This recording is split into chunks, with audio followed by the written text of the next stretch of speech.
This next question is exceptionally important. Can we get together with our children for the first Seder or no gatherings at all?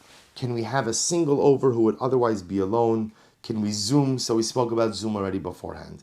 So as some of you may have seen, the Vara Rabbanim just released a letter tonight, and there's going to be a follow-up letter from a group of doctors in our community begging, begging the members of our community not to have any company over this Yom Tiv.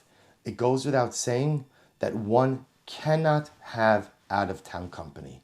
And when I say cannot, I say this with incredible trepidation. It is halachically prohibited to have family members from outside of Baltimore come to Baltimore for Yom Tiv. You are putting your own family and you are putting other families at risk. It doesn't make a difference if they're your children, if they're your parents, if they're your grandparents, if they're your siblings. We are sealing our borders for this Pesach because we have to, in order to, as they say, flatten the curve, prevent the spread of this disease, and not overwhelm our healthcare system. I am not usually an alarmist individual, but this is an absolute necessity. And if you see people who are ignoring this mandate and they're having family from out of town, you have a halachic obligation to tell them that they are wrong and they are actively putting other people in danger, and that is the highest form of rishus. That is the highest form of evil that a person could perpetrate. You want to do something to yourself, that's your own business. But to put other people in harm's way is unacceptable, and no one has a right to do that. Furthermore, this Yom Tiv, we must not get together even with our in-town family. And I know that this is a hard thing to hear. This is a very hard thing to hear, because a lot of us, including myself, have in-town children, in-town married children, or we have parents in town. In order to go ahead and make sure that chas v'shalom, our community, does not become like what's happening in New York, so ultimately there's only one way, which is we have to take drastic measures. And that means not getting together for Pesach with family. And I know it sounds incredibly strong, and it might sound even to some like being a little bit too alarmist. But all you have to do is look in the news of what's happening. And Baruch Hashem, just so you should know, people think, oh, nothing's happening in Baltimore. Plenty is happening in Baltimore. And there are many people already within our own community who are already sick with this virus. And there are many people in our community who are already seriously sick with this virus. It's here and it's spreading. And so whatever we can do in our community to not go ahead and fuel that spread is a halachic obligation. And I will tell you, my friends, I'm sorry that this is just something that's very important to me. If you have out-of-town company for this Yom Tiv, it's just as bad as eating chametz on Pesach. In fact, I would say it's worse than eating chametz on Pesach.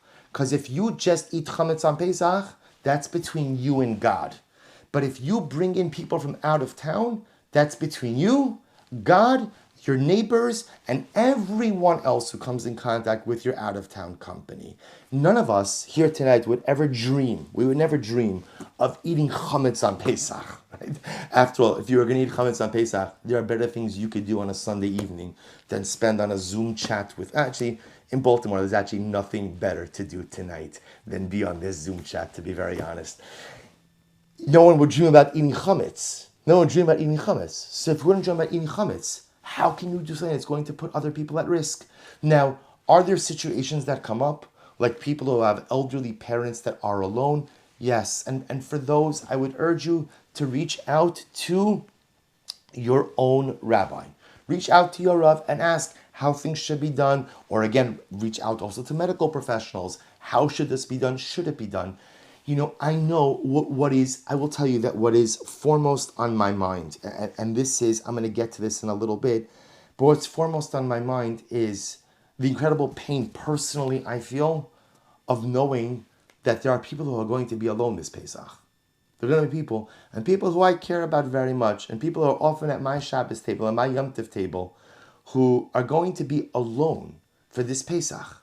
They're going to be alone for the starim, they're going to be alone for meals, and that is heartbreaking. That is heartbreaking. And something that all of us have to think about as to how to ameliorate and how to lessen the loneliness that so many are currently undergoing. But it is better to be lonely for one Pesach and live than to be together with all of your friends and chas v'shalom contract a virus that could kill you. It's very simple mathematics. Better to give up companionship and beautiful sedarim with a lot of people for one Pesach and live to see the next one than to go ahead and be flippant with the health standards that our community has taken upon ourselves and chas v'shalom to put yourself and others at risk. So can we get together with our children for the first Seder? No gatherings at all. I would tell you again, no gatherings. No gatherings. This is going to be a different kind of Pesach for all of us. I would urge people to limit their Pesach Sdarim to the people who live with you under your own roof. If they don't live with you, they should not be with you. No matter how close you are, no matter how much you love them, we all love our mishpacha. If they don't live with you, they shouldn't be with you. Again, are there exceptions to this rule? I am sure there are some exceptions, especially when it comes to the elderly, frail, and infirmed. But I would urge you then to ask. I think you have to ask a halachic shaila, and first you have to ask a medical shaila, and then a halachic shaila about that.